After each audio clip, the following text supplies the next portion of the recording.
Hey everyone, Jeffrey from Honda Morristown here, and behind me I have the 2024 Ford Maverick Lariat. Now I have to admit right away, I have not really had any experience at all with Ford Mavericks. I'm also not a huge Ford person myself, at least not historically, but I really had a nice time driving this little truck. And I'm going to point out just a couple of things that I really like about it. So let's go ahead and take a look. Now, right away, you will note that this is a very small truck. It is definitely a truck, at least in terms of functionality. You've got the full-size cabin. It does have a truck bed. Now, Ford does have two other trucks in the Ranger and F-150, and then, from there they have bigger trucks like the F-250, 350, etc., but the ones most people are probably familiar with are the Ranger and F-150. This Maverick is a smaller option. It is smaller than a Ranger, and honestly, it still has a decent amount of size. So you can see right here at the back, it does have all-wheel drive, which is great, but we'll pop this open. Very easy to open tailgate, one-handed, no problem. Drops down to a surprisingly decent little back end. Now, to me, this truck size is kind of reminiscent of maybe a little bit of an older Ford Ranger. We're talking like 1990s size, but this still has a lot of room. I mean, if you're not needing a whole really big, heavy, crazy work truck, but you still want the functionality of a truck, this might be a nice option for you. Because like I said, it's got a decent amount of space for what it is, and honestly the inside is pretty comfortable too, which we'll move on to inside as well. You can see those Lariat badges there. That is that trim level. So all in all, if you do have any specific questions or anything like that, feel free to reach out. Also, you are always welcome to come in person and check it out yourself. So we're going to climb inside here. Now, it does have the keyless entry and stuff like that, so I'll just show that real quick. So you can hear a lock there, and then it does have the unlock there. So right away, got these nice leather seats. You also kind of get this fun little animation when the doors open up, which is kind of fun. But we do have these nice leather seats here. They are very, very comfy. Kind of reminiscent of the Ford Bronco that I had come up on our lot a little bit ago. I'm going to try and see if I can't. I believe I have a video up on that. Now I'm blanking off the top of my head. You'll have to go and check on the channel and see what I've got out there.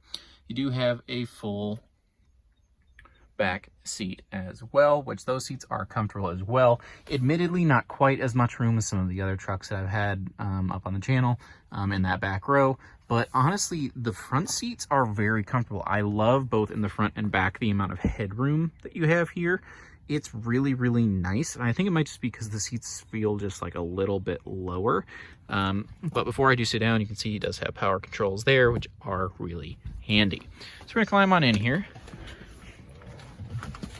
So right away, you can see it's kind of got a pretty nice, decent layout here. Again, you get a nice little animation on the screen when you sit in. It's kind of fun. There you go, and you can all see mileage there. Like I said, this thing's basically brand new, but otherwise got just kind of a nice screen, a couple of little dials for volume and audio control here. We've got our climate control, and then our shifter. Got a wireless charging station there, pretty great. And we do have the push button ignition here. Fires right up, which is great. You do automatically also get this little seatbelt check, which is easy to turn off with your steering wheel controls there. You also have a nice bright screen, also kind of reminiscent to that Bronco. You do have the dual zone climate control there, which you can just turn on and off with just the push of a button, which is nice. And again, you can control it with all of those controls. Do have the heated seats there, heating steering wheel, nice there. Now for the shifter, you just have the little turn dial, which is good. Again, similar to, again, the Bronco that I had up on the channel, this dial is very reminiscent of the mode change dial in that one, where it's very clicky. You can kind of hear it actually click as I shuffle through there. It does also have a couple of different drive modes, but it is just a push button, which is a little bit funky. But I actually kind of like that it's just a push button instead of a dial. The only thing I don't like about it is just a little bit of personal preference is when you push it, it gives you here, you can kind of just see there as it is going. If you want to get back to where you were going, you just kind of have to push all the way around. But luckily it doesn't have too many drive modes, so you're not going to just spend, you know, beep, click, click, click, click, click. So again, it's a small thing that is kind of just the one downside to it not being a knob, is you can't just turn it straight there, you just push it. But I mean, it's honestly, it's a really small thing. Then you got your parking brake there, which is great. Like I said, wireless charging pad there. Otherwise, you do have a nice, easy to read display. I do really, really like that. I like that it's got the combination of the digital screen and the physical speedometer and tachometer. I like that. I find that I'm enjoying that kind of combination there, because I'm used to having the actual gauges, but it's nice to have that extra digital so that I don't have to, you know, in the moment it's just easy to see that. It's nice and simple.